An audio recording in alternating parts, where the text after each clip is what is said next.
Thank you. Co tam u ciebie? I have a sore throat. Sore throat. Sodom. This virus going around, right? Sorry. Okay, my hi. voice. Oh, good morning. Hi, I'm sorry. Is this the Szóstek and Koprowska attorneys? Ewa Koprowska, It at your is. service. Okay, hi. So my name is Agile Transformations, and I have a lot of big trouble. So I was accused of acts I didn't commit. Yes. So maybe do you help me? Maybe we need to. We need to find some.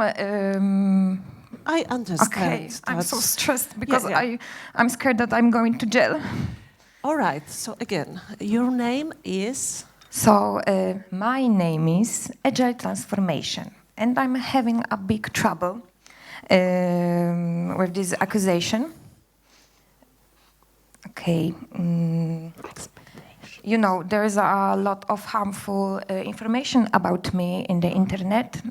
So even the organization which I was invited, the attitude towards me has changed significantly. So this is not fair. Maybe I will give you my documents, okay? Sure, of course. Yeah, thank you. Okay. So you expect a fair assessment, right?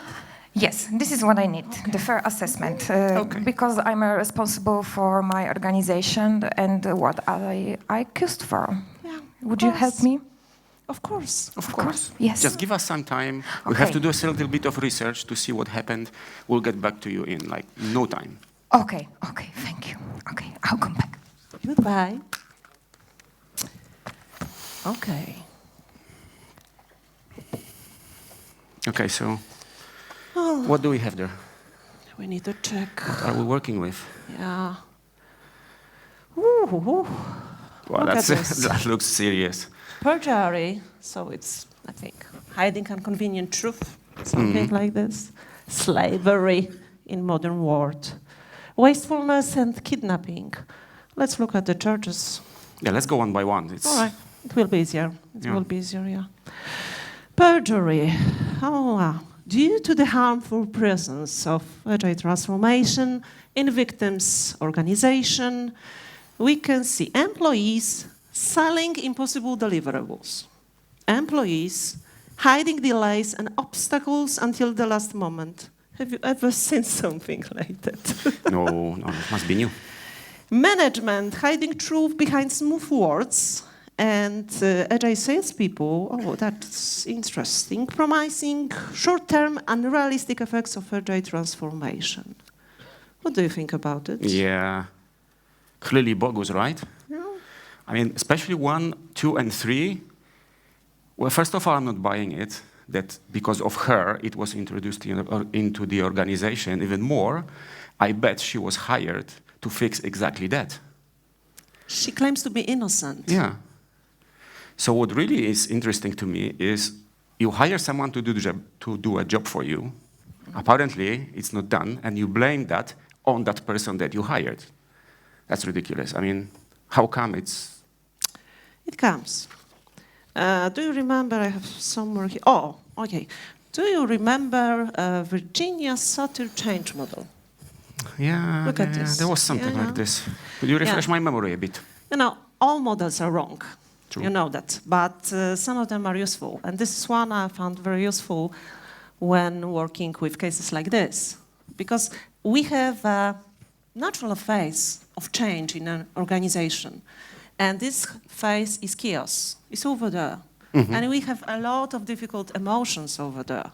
And we have behaviors that is just sign of those emotions, like anger, like fear, like guilt.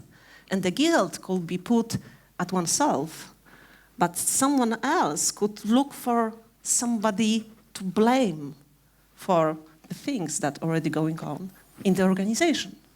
Okay. So maybe it's just a case, maybe not. I don't know. Okay.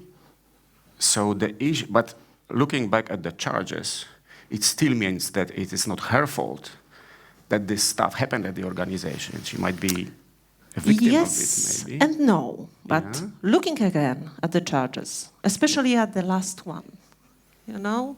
Oh. Agile salespeople promising short-term, unrealistic effects of agile transfer. Yeah, okay. Yeah. That's a tough one, isn't it? It is. I'm just wondering, I don't want to defend her immediately, but I'm just wondering if she really mentioned upfront what it takes to go through agile transformation. I've heard a lot today about this. It's going to be a long process. Yes. After 2 years of culture transformation, you have maybe 30% of improvement if you're lucky. And it also takes the top managers to be the role models. Of course. It's a lot of work. Yeah. Would they buy it? But let's say, if you want to sell something like this, very difficult, to me, I would expect an honesty. Fair If point. you're a professionalist, I would expect to say the truth, not hiding the truth behind the smooth words. Yeah, I would be committing the crime, actually. Yeah. Okay. So are we going to represent I'm still unconvinced, because we actually don't know how the sale happened. We don't know. We don't know. He might have been part of the package with something else. Maybe someone else sold her as a means to another end. So he could be a part of the selling process. She could be not. Yeah. And we need to check it. Yeah, Okay. let's do that. Before we move on, let's check with our advisors. Oh, we have a lot of We have a professionals big bunch of here. advisors. Agile people, could you help us? No? Yeah, I will try anyway. So let's take the first 3 charges, and the 4th one we take separately. So employees selling impossible deliverables, employees hiding delays and obstacles until the last moment, management hiding truth behind smooth words. Would you rule that the presence of agile transformation is the cause of that? If you think it is agile transformation's fault, raise your hand. If you don't think it's her fault, raise your hand. Yeah, that's an easy one. Okay, moving to charge number 4. If agile transformation sold her services packaged in, you will see quick results, and it will be relatively smooth and fast process. Is she guilty? Raise your hand if you think so. Raise your hand if you think she's not guilty because she couldn't do anything else. A little bit of a split here. It could be a quite interesting discussion during the break. I would love to take this conversation with you. Yeah. Okay. Let's go on. Next charge. What do we have there? Slavery. Oh. Slavery. We have here charges like this. Managers assigning new work to employees on top of existing duties. It's like you have a project managers, and you will be Scrum Masters since today, and you, product owners, thank you, go, do. Yeah, something like that, I think. Yeah, sounds like that, yeah. Managers not providing sufficient support to do their new duties, but I don't know what to be a product owner. Doesn't go. Go on. Yeah? Just do it. No trainings, no, yeah. Managers blaming all kinds of failures only on people not working hard enough. Right. We do not have continuous delivery. Work harder, work longer. Of course. You're a Next tester? year. Click faster. Yeah, click faster. That's good.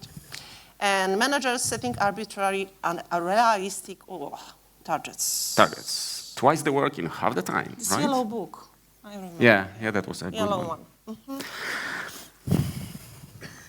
Are you convinced? I mean, again, here, I bet all this stuff was there before she even came. I understand that you can make someone a product owner or give a new role without training, but I bet before the transformation rolled in, they were doing the same, just, within their expertise. But do you think it would be fair to check first, is she a professional? An agile transformation. She has already tools that could encourage people to tell the truth. Let me help you here. Okay, thank you. That could encourage people. Is it good, Ratiana? Is it good? Yeah. Encourage people to tell, I have everything what I need to do, and you are giving me the same part, and on top of this, I need to be a Scrum Master and product owner. They at least should be encouraged to say so. And on the other hand, managers could be not ready to hear the feedback from the people. And Agile transformation can teach managers how to take feedback, how to give feedback, to teach people about the communication. It's all this stuff, you know, she can use. So we are touching a little bit on transparency here. And what I hear you saying is that we don't know if she was working in a way that she wanted other people to behave, so basically eat your own food. Yes, to show things. Okay, so basically we are splitting a little bit the argument. Was it her fault that some not required things were showing up, and whether she was doing the right job trying to fix it? She did everything she could, use all the tools to show the things transparently. We need to check it first.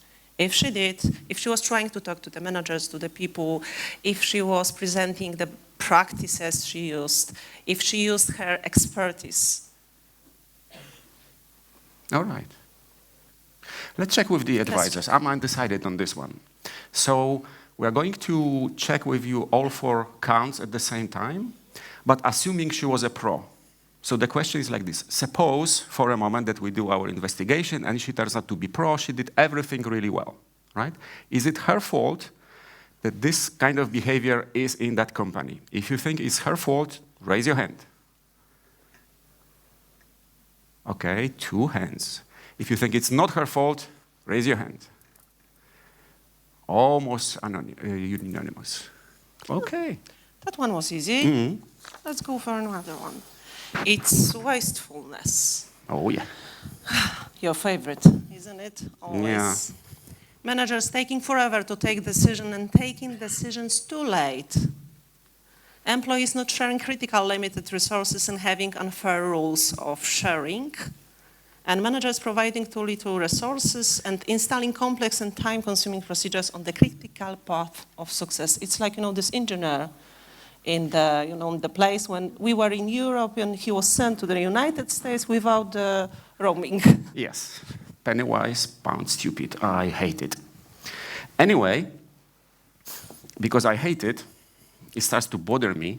And in this case, it's even more bothering to me because it seems to me like this kind of stuff would show up if the Agile transformation actually did achieve a little bit of a success, right? I bet one of the goals of the organization to hire the Agile transformation was to speed up. I don't believe she introduced all that, but I believe all that stuff came out of the shadows because they actually did speed up. What's right? Check out is she as a professional. Okay. Does she have a sufficient knowledge? She needs to have a knowledge to find the bottlenecks, to find the problems, to show the courage, to show the transparency, to have integrity, to eat her own food, as you said before. We need to check this.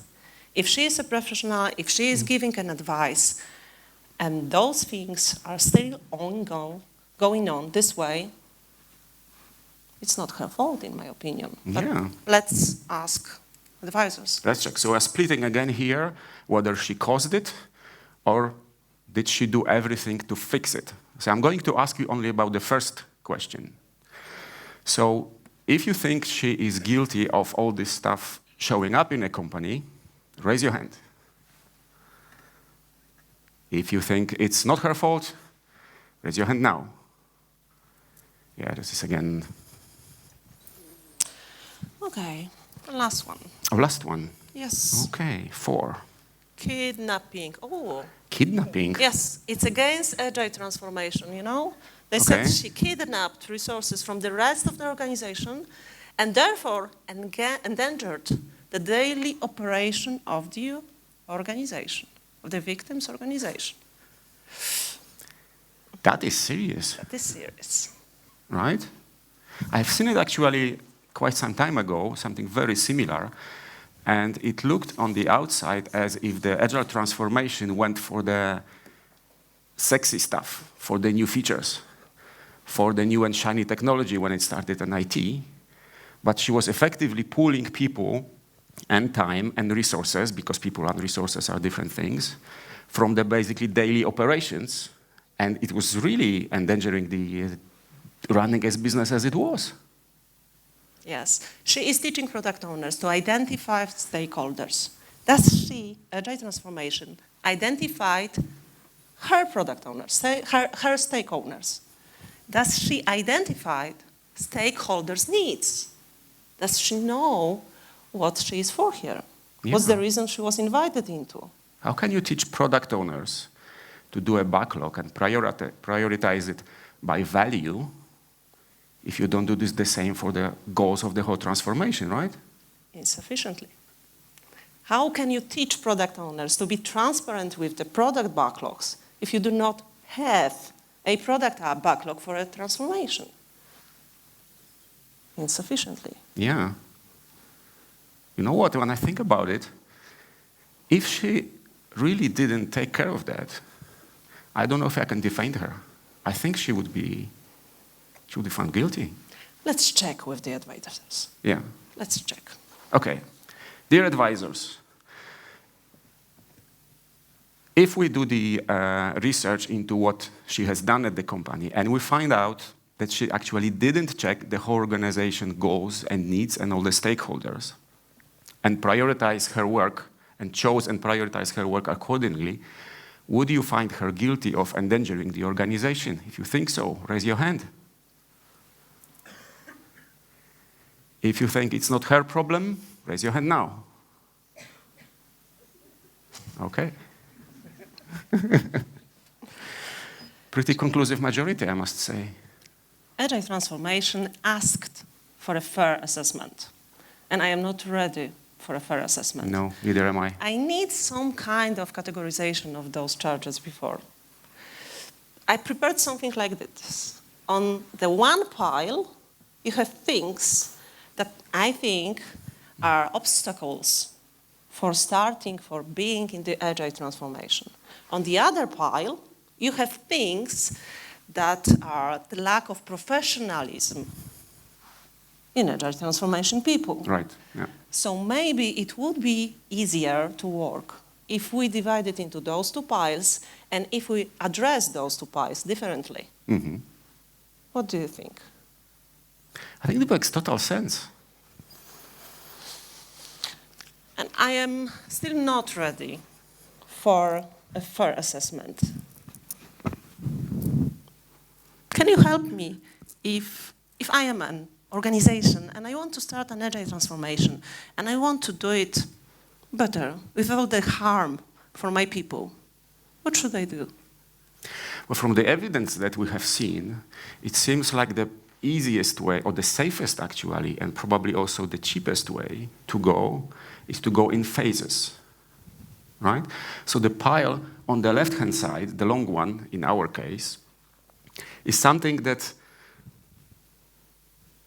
is slowing down the organization and hurting it, whether you have the transformation or not. Can't you draw it down on something, Oh, okay. Yeah, I was thinking how to think about it.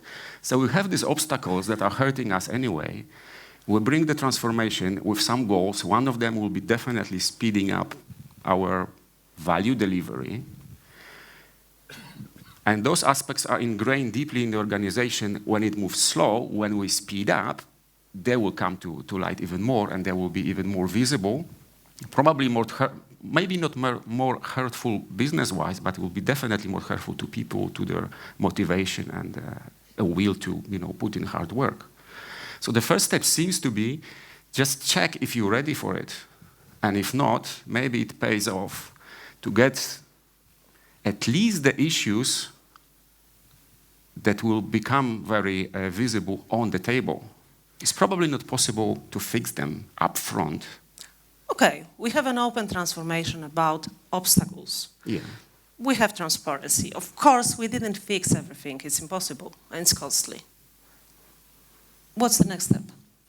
So once you know you have a chance of discussing them, you probably need a starter or a professional, in our case, to help you with that, right? So the next step would be, after you know you have a fighting chance, bring the pro in. It could be an internal person, it could be an external. We have seen examples of either? I think it's the moment we need to divide objections and objectives. You know, things that are symptoms that we are not ready and things we want to achieve because of the Agile transformation. Yeah, and that would be also a good opportunity to test your pro. Right, as we said, as we have heard today already 3 or 4 times, there are multiple aspects that you have to take care of if you want the transformation to succeed. And this pro who will be helping you, whether internal or external, has to be able to help you with all of them. So it would be a good idea to test them to see if this group of people or a person is actually capable of helping you. Yes. And what next? Now, if you have a pro and you have an organization ready, then you can continue. Again, you can continue in small steps, adding one experiment after another, or if you so choose, you can try to scale a little bit quicker. But now you have a fighting chance to actually succeed. But still, it's important that you still keep an eye out on these blockers that were there before. Because once you scale out, you will touch new parts of your business. You will touch new even departments like maintenance, for example. Maybe you got involved in politics and it can still come back and basically bite you. May I ask our advisors, do any of you are right now in the middle of any Agile transformation, or Agile transformation, something like something? Any of you right now? Okay. Quite a bunch. I would like to ask you to think for a moment for any objective for your Agile transformation. Objective. Could you please do it? So what is this Agile transformation for? Could you please give us an example, any objective for Agile transformation in your organization?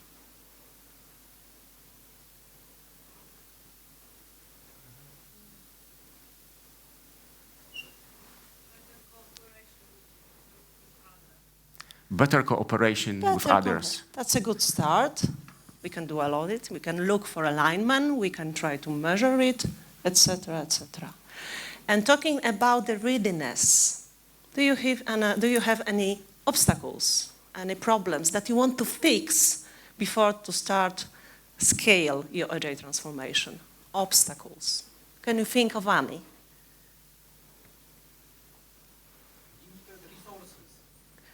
Limited resources. Okay. How you will know that it's fixed? What's the first step of fixing this? When you open the transformation, then you see that there are limited resources. Oh. Great. People, test environments, all this stuff which is limited. Then you will know, and it's a good start. Yes, that's what you say.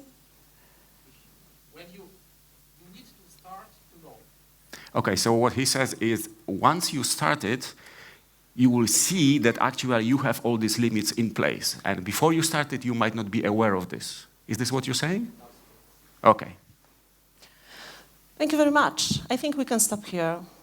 The one thing we want you to remember, because it is important for us, that there is a difference between objectives and obstacles. And there is a wisdom with dividing them and trying to address in different ways.